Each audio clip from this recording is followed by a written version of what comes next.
दोस्तों नमस्कार, good morning. कैसे हो आप लोग? उम्मीद करता हूँ आप लोग अच्छे होंगे, स्वस्थ होंगे, मस्त होंगे। और कई दिनों के बाद में आप लोग मेरा वीडियो देख रहे हैं, तो आप सबका बहुत बहुत स्वागत करता हूँ एक बार। तो दोस्तों, ये जो लाइन चल रही है, ये नरमे की बिजाई यानी कपास की बिजाई के लिए शुरू कर दी हमने।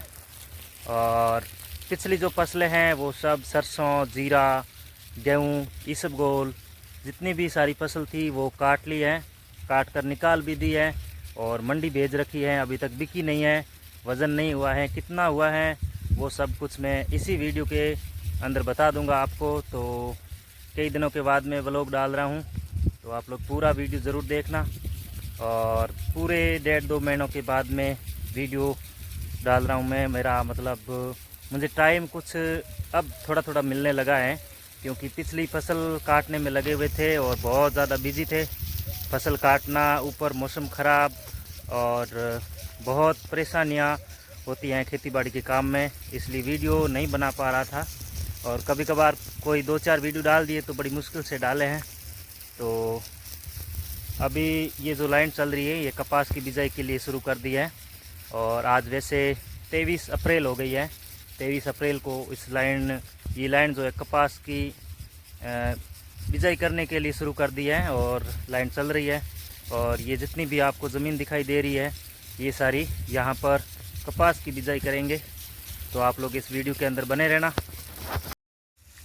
दोस्तों, यहाँ पर कपास की बिजाई करने के लिए यहाँ पर ये जो पहले ज़मीन जो है यहाँ पर 2-2.5 घंटे इसी लाइन से सिंचाई करके और ज़मीन को तैयार किया है, पूरी में तवी निकाली है। उसके बाद में इसके ऊपर सुहागा लगाया है, यानी फट्टा लगाया है, एकदम प्लेन की है ज़मीन को। और उसके बाद में फिर से दूसरी बार ये सिंचाई हो रही है ज़मीन की। तो अभी इसके ऊपर कपास की बिजाई होगी। पहले इसको तैयार करने के लिए ज़मीन को भिगोया है, गीली की है, उसके बाद में इसको उखाड़ी है, ज़मीन को तवी निकाली है। उसके बाद में इसके ऊपर फट्टा लगाया है, सुहागा लगाया है, फिर ये प्लेन हो गई है। उसके बाद में फिर से इसके ऊपर लाइन जोड़ दी है, फुहारे और पाइप जोड़ दिए हैं और इससे सिंचाई हो जाएगी, एकदम ज़मीन गीली हो जाएगी। तो इसके ऊपर जो नरमे का बीज होता है, कपास का बीज, वो इसके ऊपर बोएंगे। कपास की जो मशीन आती है उसी से बोएंगे। तो यहाँ पर जितना भी वहाँ तक खेजड़ियाँ दिख रही है, वहाँ से लेकर यहाँ तक पूरी ज़मीन जो दिखाई दे रही है, इसे इधर इधर इस बार लगभग 18-20 बीघे के अंदर कपास की खेती करने का प्लान बना रखा है हमने। तो ये लाइन जो चल रही है यहाँ से लेकर और उस किनारे तक जो खेजड़ियाँ दिखाई दे रही है वहाँ तक ज़मीन हमारी यहाँ पर 20 बीघे का आईडी लगा रखा है। 20 बीघे हैं, तो यहाँ तक कपास की बिजाई करेंगे अभी। दोस्तों, खेतीबाड़ी के काम में इतनी परेशानियाँ आती हैं, सारी परेशानियाँ में एक एक परेशानी आपको नहीं बता सकता। और देखो, पीछे वाली फसल जो होती है उसकी सार संभाल करने के साथ साथ में ये जो ज़मीन जो होती है इसको भी तैयार करना पड़ता है, क्योंकि आगत बुआई करनी पड़ती है नरमे की। समय पर बुआई करते हैं तो फसल, नरमे की, कपास की फसल अच्छी होती है। इसलिए आगे पीछे जो फसल थी, गेहूँ की, जीरे की, इसबगोल की, जितनी भी सारी फसल थी उसको संभालना, उसको लेना और उसको निकालना, उसके साथ साथ में यहाँ पर ये लाइनें डालना, पाइप डालना, फुहारे संभालना और लाइट को चालू करना, ट्यूबवेल को चालू करना, बंद करना, इस तरह से कई तरह की साथ साथ में परेशानियाँ होती हैं। तो बहुत सारी परेशानियाँ होती हैं और इधर उधर आना जाना भी होता है कई बार। तो सभी परेशानी एक साथ में तो देखो बता नहीं सकता मैं, पर आप समझते ही हैं, खेतीबाड़ी काम करने वाले लोग तो, किसान लोग तो सभी समझते ही हैं कि खेतीबाड़ी करने में कितनी कितनी परेशानियाँ आती हैं। तो वो सब परेशानियों का सामना करते हुए हमने मतलब सब काम संभाल लिया है और ओके हैं। पिछला सीज़न जो जितना भी था वो सब संभाल लिया है और आगे के सीज़न में अभी काम में लग गए हैं। तो देखो दोस्तों, यहाँ पर ये लाइन जो शुरू कर दी हमने और आगे की जो अगला सीज़न जो है, अभी कपास का, मूंगफली का, ग्वार का, जितना भी आगे वाला सीज़न है, जून जुलाई, आगे वाला अगस्त, आगे जितना भी समय आता है वो अभी हमारा चालू है। तो इतनी जो सारी फसल थी उसमें से कुछ आइडिया मैं बता दूं आपको कि यहाँ पर जितनी भी सरसों की बिजाई कर रखी थी 5-7 बीघे में जितनी भी, तो 5-1 क्विंटल के आसपास सरसों हो गई है। और उससे आगे थोड़ा जीरा बो रखा था 7-8 बीघे में, तो वो भी 6-7 क्विंटल हो गया है। और यहाँ पर जीरा बो रखा था जो शुरू में बोया था वो भी लगभग 8 क्विंटल हो गया है। और उससे आगे भी कुछ जीरा मूंगफली वाली ज़मीन में बो रखा था, वो भी हो गया हमारा लगभग 3 क्विंटल के आसपास। तो कुल मिला के 15 क्विंटल लगभग जीरा हो गया है और 5-1 क्विंटल सरसों हो गई है। और इसबगोल की बात करें, उस तरफ आगे मूंगफली वाली ज़मीन में इसबगोल बो रखा था, तो वो भी लगभग 18-20 क्विंटल के आसपास आइडिया बता सकता हूँ मैं। अभी तक वज़न नहीं हुआ उसका। और गेहूं की बात करें तो 15-16 क्विंटल गेहूं हो गई है।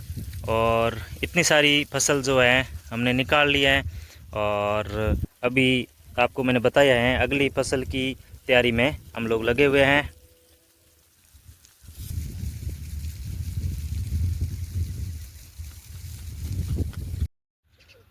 दोस्तों, ये राजस्थान का राज्य वृक्ष खेजड़ी है और ये देखो ये सांगरिया लगी हुई है इसके। ये देखो, इस सांगरी की सब्ज़ी बहुत स्वादिष्ट बनती है।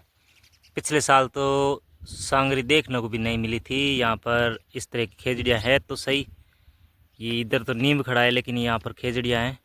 पिछले साल तो बिल्कुल भी सांगरी नहीं लगी थी। इस साल कुछ सांगरियाँ लगी है। तो मुझे तो खेजड़ी चढ़ने का बहुत डर लगता है, लेकिन जैसे तैसे करके इसको सांगरी को नीचे उतारते हैं।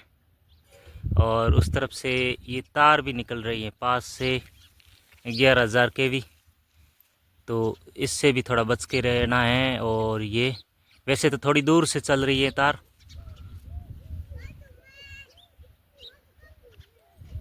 और ये सांगरिया उतारते हैं इसकी।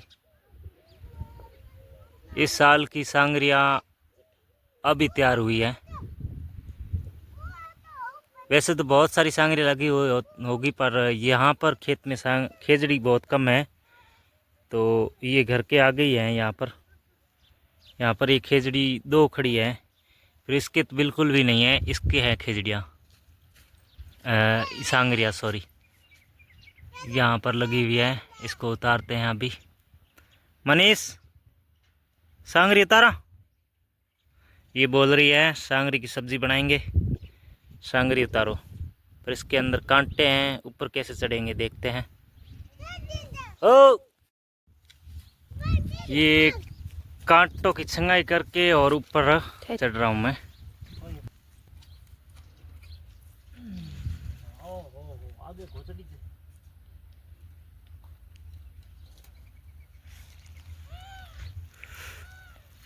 तो भाई खेजड़ी चढ़ रहा हूँ और खेजड़ी चढ़ते हुए बहुत डर लग रहा है कहीं गिर ना जाऊं। और इतने सारे कांटे और सांगरिया तो यहीं से मिलना शुरू हो गई है। ये रही सांगरिया, लेकिन ऊपर चढ़ूंगा और तेल पड़ गई।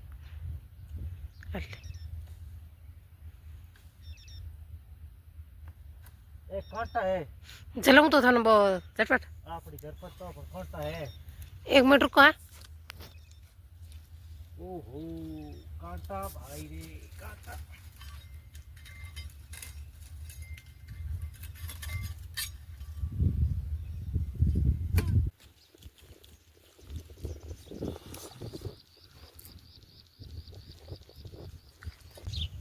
इसके ऊपर कैसे चढ़ेंगे? तो भाई दोस्तों, खेजड़ी पर चढ़ना थोड़ा मुश्किल ही होता है, पर जैसे तैसे करके मैंने ये इतने सारे खेजड़ी की जो टहनियाँ होती हैं ऊपर से सीधी नीचे गिरा दी है काट कर। और नीचे गिराई हुई यहाँ से सीधी सांगरिया जो है तोड़ रहे हैं। और इस तरह से ये सांगरिया एक कुंडे में डाल रखी हैं तोड़कर, ये देखो, और तोड़ भी रहे हैं। तो इस तरह से मैंने आज सांगरी उतारी। वीडियो कैसा लगा कमेंट करके ज़रूर बताना। और चैनल पर नए हैं तो चैनल को सब्सक्राइब करके बेल आइकन प्रेस ज़रूर करना। बहुत बहुत